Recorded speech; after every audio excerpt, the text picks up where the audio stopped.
श्री गणेशाय नमः। उमा महेश्वराय नमः। माँ कुलदेवी नमः। माता पिता चरण कमलभ्यो नमः। कल हम लोग चर्चा किए थे शिवलिंग की स्थापना और शिव पद प्राप्त करने योग्य सत्कर्मों का विवेचन। ये 11 अध्याय था कल। आज 12वां अध्याय शुरू हुआ है। शिव पुराण विद्वेश्वर संहिता का 12वां अध्याय आज हम लोग सभी लोग सुनेंगे, जिसका शीर्षक है मोक्षदायक पुण्य क्षेत्रों का वर्णन, काल विशेष में विभिन्न नदियों के जल में स्नान के उत्तम फल का निर्देश तथा तीर्थों में पाप से बचे रहने की चेतावनी। सूत जी बोले, विद्वान एवं बुद्धिमान महर्षियों, मोक्षदायक शिव क्षेत्रों का वर्णन सुनो। तत्पश्चात मैं लोक रक्षा के लिए शिव संबंधी आगमों का वर्णन करूंगा।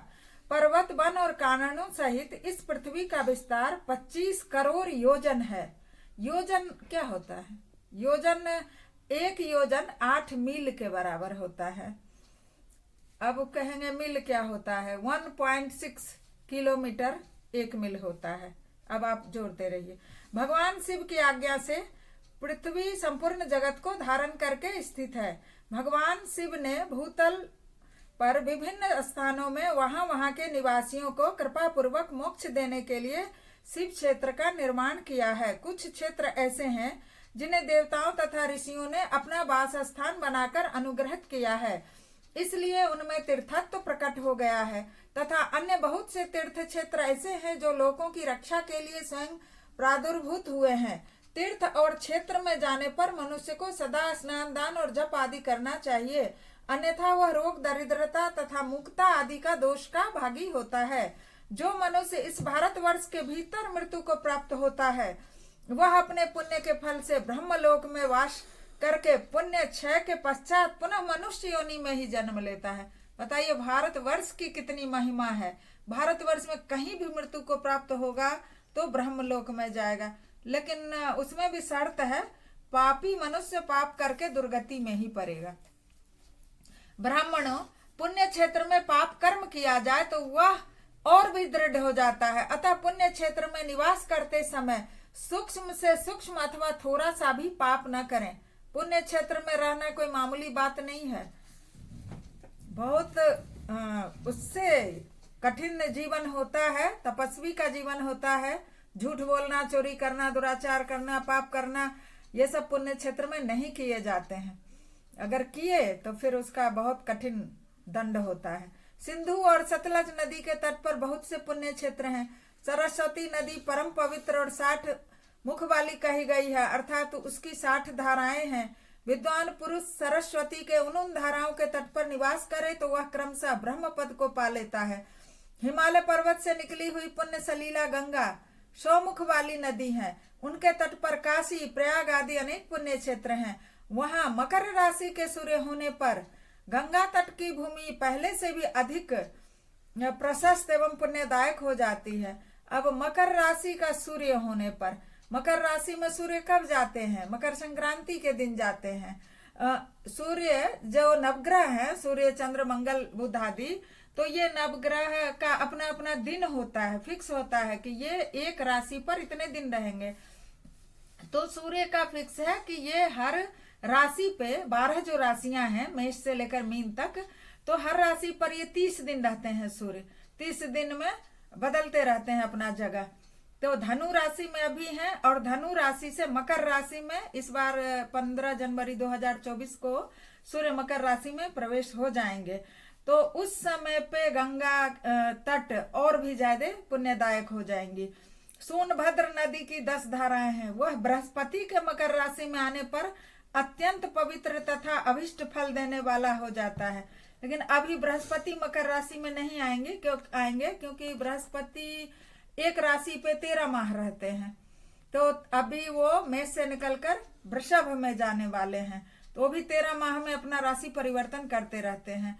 तो जब वो मकर में जाएंगे तब उस समय सोनभद्र नदी का तट जो है वो जगह पुण्यदायक हो जाएगा।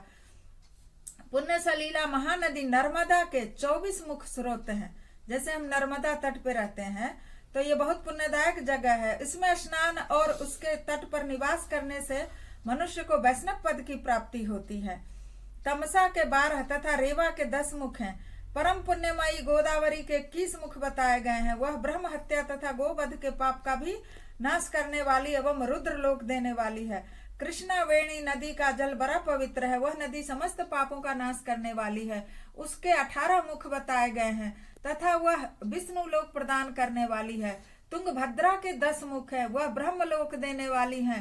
पुण्य सलीला सुवर्ण मुखरी के 9 मुख कहे गए हैं। ब्रह्मलोक से लौटे हुए जीव उसी के तट पे जन्म लेते हैं। सरस्वती नदी, पंपा सरोवर, कन्याकुमारी, अंतरीप तथा शुभकारक श्वेत नदी, ये सभी पुण्य क्षेत्र हैं। इनके तट पर निवास करने से इंद्रलोक की प्राप्ति होती है। सह्य पर्वत से निकली हुई महानदी कावेरी परम पुण्यमयी है। उसके 27 मुख बताए गए हैं। वह संपूर्ण अभिष्ट वस्तुओं को देने वाली है। उसके तट स्वर्ग लोक की प्राप्ति कराने वाले तथा ब्रह्मा और विष्णु का पद देने वाले हैं।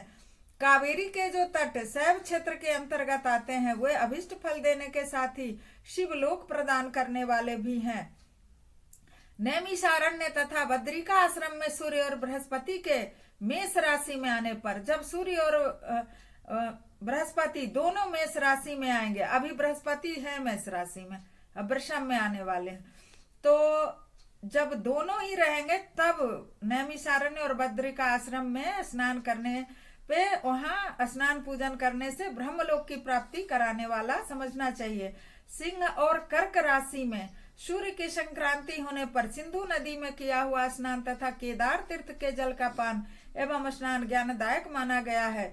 जब बृहस्पति सिंह राशि में स्थित हो उस समय सिंह की संक्रांति से युक्त भाद्रपद मास में यदि गोदावरी के जल में स्नान किया जाए तो वह शिवलोक की प्राप्ति कराने वाला होता है। ऐसा पूर्व काल में स्वयं भगवान शिव ने कहा था। जब सूर्य और बृहस्पति कन्या राशि में स्थित हो तब यमुना और सोनभद्र नदी में स्नान करें। वह स्नान धर्मराज तथा गणेश जी के लोक में महान भोग प्रदान करने वाला होता है।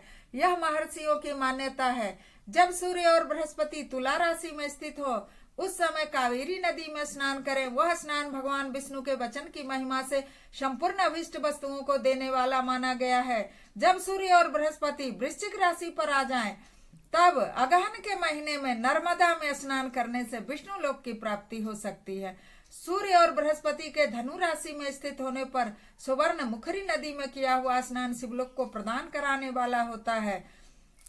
जब सूर्य और बृहस्पति मकर राशि में स्थित हो उस समय माघ मास में गंगा जी के जल में स्नान करना चाहिए। बृहस्पति तो अभी मकर राशि में नहीं आने वाला है, लेकिन सूर्य तो आ ही जाएगा, तो अभी माघ मास में, अभी पौष, ब्रह्मा जी का कथन है कि वह स्नान शिवलोक की प्राप्ति कराने वाला होता है। शिवलोक के पश्चात ब्रह्मा और विष्णु के स्थानों में सुख भोगने पर अंत में मनुष्य को ज्ञान की प्राप्ति हो जाती है। माघ मास में तथा सूर्य के कुंभ राशि में स्थित होने पर फाल्गुन मास में गंगा जी के तट पर किया हुआ श्राद्ध, पिंडदान अथवा तिलोदक दान पिता और नाना दोनों कुलों के पितरों की अनेक पीढ़ियों का उद्धार करने वाला माना गया है। तो सूर्य कुंभ राशि में कब आएगा? अब 15 को मकर राशि में आएगा, 15 जनवरी को, तो अगले 15 फरवरी तक 30 ही दिन और रहते हैं एक राशि में, तो फिर मकर से कुंभ में चले जाएंगे।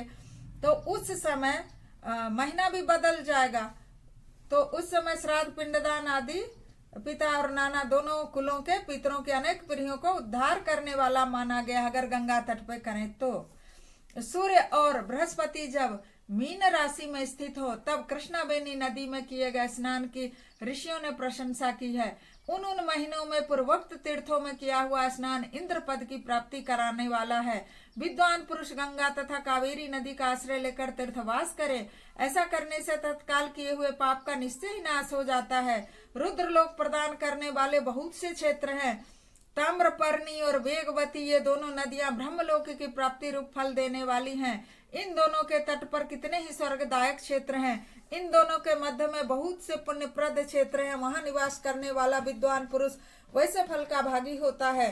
सदाचार, उत्तम वृत्ति तथा सद्भावना के साथ मन में दया भाव रखते हुए विद्वान पुरुष को तीर्थ में निवास करना चाहिए, अन्यथा उसका कोई फल नहीं मिलता है। इस बात को हमेशा याद रखिएगा। पुण्य क्षेत्र में किया हुआ थोड़ा सा भी पुण्य अनेक प्रकार से वृद्धि को प्राप्त होता है। उसी प्रकार पुण्य क्षेत्र में किया हुआ छोटा सा भी पाप महान हो जाता है। यदि पुण्य क्षेत्र में रहकर ही जीवन बिताने का निश्चय हो या मौका मिला हो तो उस पुण्य संकल्प से उसका पहले का सारा पाप तत्काल नष्ट हो जाएगा, क्योंकि पुण्य क्षेत्र को ऐश्वर्यदायक कहा गया है। ब्राह्मणों, तीर्थवास जनित पुण्य का कायिक, वाचिक और मानसिक सारे पापों का नाश कर देता है। तीर्थ में किया हुआ मानसिक पाप वज्रलेप हो जाता है। बच के रहना है। कोई भी तीर्थ में जाए घूमने, 1 सप्ताह रहे, 5 दिन रहे, 2 दिन रहे, किसी को तो जीवन भर रहना पड़ता है जॉब बिजनेस वगैरह की वजह से, तो उनको तो या तो जगह छोड़ दें, नहीं तो पाप कर्म छोड़ दें। एक तो छोड़ना ही पड़ेगा। वह कई कल्पों तक पीछा नहीं छोड़ता। वैसा पाप केवल ध्यान से ही नष्ट हो जाता है, अन्यथा नहीं। वाचिक पाप जप से नष्ट होगा। कायिक पाप शरीर को सुखाने जैसे कठोर तप से नष्ट होता है। अतः सुख चाहने वाले पुरुष को देवताओं की पूजा करते और ब्राह्मणों को दान देते हुए पाप से बचकर ही तीर्थ में निवास करना चाहिए। बोलिए भगवान शंकर की जय। 12वां अध्याय विद्येश्वर संहिता समाप्त हुआ। बोलिए शंकर भगवान की जय, पार्वती मैया की जय। हर हर महादेव।